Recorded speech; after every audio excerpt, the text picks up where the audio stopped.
Hey, what's going on YouTube? It's your boy Captain Waffles, and if you're new to my channel, like, comment, and subscribe. I hope you will enjoy my content. In today's video, I am showing off a gun. It's a 12 gauge, it's a Winchester, and it's called a Model 37. A little backstory behind this gun. This gun had just over 1 million copies made. It's a single shot, and it was between 1936 and 1963. Now, this gun is special to me because my grandfather, Donald, did pass away this year. It was a heartbreaker. He was 91. He was a veteran. He was in the United States Army, and it was an honor to be his grandson. This is the gun that he left for the grandsons. There was 4 of us and a few great-grandsons, but for the most part, the grandsons, we each got a gun. Now, there was a few other ones that were in the mix-up, but this gun here is just beautiful. This gun is what drew my attention. I feel like I'm John Wayne when I have this gun on my person. I have shot it. Kicks a little bit, but it doesn't really matter. There's a little bit of... No, wait, there is no damage there. I thought that was... Oh, okay, it just doesn't have something there. Maybe it did. Oh, it did. It's a little bit damaged there. That's how it works. You can always redo it. Now, what's cool about this gun, okay? This gun, I'm sure at some point, I guess you could really, mess with it and try to put a scope on it, but it's got a bead for your sight. A little small bead, little bead right there. I like the bead. I'm very accurate with beads. I wouldn't be hesitant to shoot 85 yards, 95 of this thing. Now, what's cool about this is this is your safety, so you can pull it back. It's set up like a muzzleloader, so you pull that back, safety's off, bam, or safety's back on. Then you're ready to shoot, pull back, trigger, bam. Set up just like a muzzleloader. Now, what's cool about this gun, okay, is you have a break action. So you pull this thing, boop, comes up. Now, I'm going to switch my dominant hand for this. What's cool about this gun, and I've done it, I can reload this gun in 3 seconds. Bam. Already up again. See that? Pull that back. Break open. Go. Boom. Look at that. I can put a slug, kick that back, pull back. Boom. Fire again. So, overall, this gun is, like I said, I've shot this about 10 times. 85 yards, I'm fairly accurate. Like I said, beads can only see so much. So, you know what it is. It's hard to kind of get a little bead sometimes, but, this is fairly clean gun. My grandpa took good care of his stuff, so there's not really any pitting in the barrel. Overall, I would give this gun 7 out of 10 for accuracy. Like I said, I'm a scope guy, so it's very difficult to go to iron sights again. This would be good for a brush gun. I only use 1 shot anyways, usually when I'm target shooting or if I'm hunting. So I'm not some crazy guy who's out there with like 20 million shots. I only carry 5 on me at any given time. When I do a lot of target shooting, I bring maybe 30 rounds, just pop off a few bottles, and I got a little range I go to, so it's fun. This gun is a little heavy. Like I said, some of the guns in the olden days are a little bit heavier. So I would say probably if you're not looking for anything heavy, I wouldn't recommend this gun to you. I like 12 gauges, so a lot of my 12 gauges are a little bit heavier. So like I said, if you're not someone who's looking to target shoot or hunt with this gun for heaviness, I wouldn't do it. Like I said, I guess I'm going to give this a 5 out of 10 for the amount of shots it has.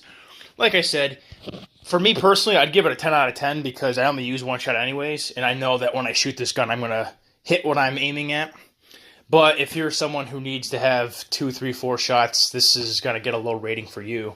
For me, no, I like it. Apparel. This gun's I'm not going to lie, I think this gun is badass. Like I said, I feel like I'm like John Wayne when I have this thing in my arms. I feel like I'm a a cowboy, a Texan. I feel like I'm someone important when I have this gun.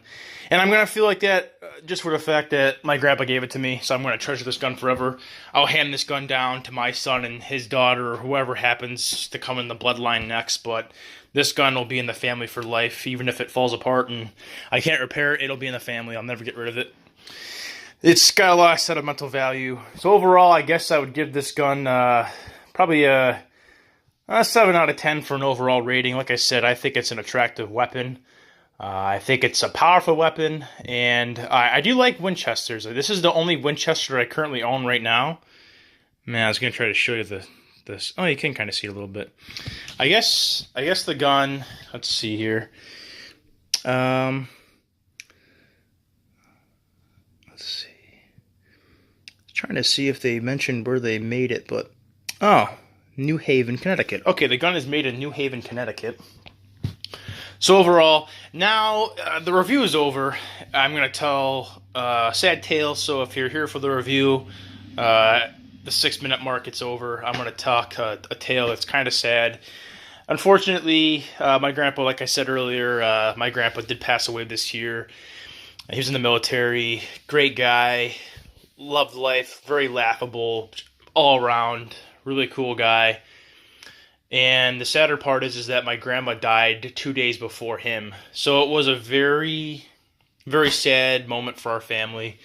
I mean, one death is hard enough, but to have two, to bury both your grandparents in the same funeral is like unheard of. It's not common. It's very tragic. But there is a story that's even sadder than their deaths. These grandparents are on my mom's side, and unfortunately, I haven't really seen them for the last 10, 11 years. My mom's family, it's not them, it's a lot of my mom, and we were apart for a long time, and it was sad because I missed out on the last 10 years of the rest of my mom's side of the family. I only really know my dad's side, and it was a heartbreaker because I did come down. I mean, it was obvious they were going to pass. They got on the hospice, so anyone who's been through that, I feel your pain now. I've been through it, and in 5 days, you're pretty much guaranteed a passing, and it's very tragic. I sat down with my grandfather, and I cried, and I told him I was so sorry that I hadn't been around for the last 10 years, and I said that I don't know what happened to our family, but I'm here now, and I'm sorry it's on bad terms, but, you know, I love you guys and care about you. At that point, my grandma she could hear me, but she just wasn't there anymore, being on like the morphine or whatever drug she was on. I'm glad it was pain-free. I told my grandfather I was proud to be his grandson. I told my grandfather that I couldn't believe that my mom had kept us, pretty much ruined our communication channels. And it was heartbreaker because I thought that my grandparents didn't care for me and my brother, but that wasn't the case. They never stopped caring. It was just awkward, and they didn't know how to reach out to us, and it was really sad. But in the last 3 days of my grandfather's life, I was able to share stories, and we cried for a couple hours together. I held him in my arms, and I told him I was so sorry, but yeah, man, I almost have a tear in my eye now. It was just painful to realize that your grandfather was going to pass, and how much I actually cared for my grandfather. Even when I was a little kid, I always liked my grandfather. My grandma was okay. You know, I didn't really get along with her that well. I mean, she was there. She's a good person, but it was really tragic to miss out a solid 10 years of life. But in the last end, he told me, keep this gun forever. I said, no problem. I shared some wildlife photos. I shared some pictures of my life.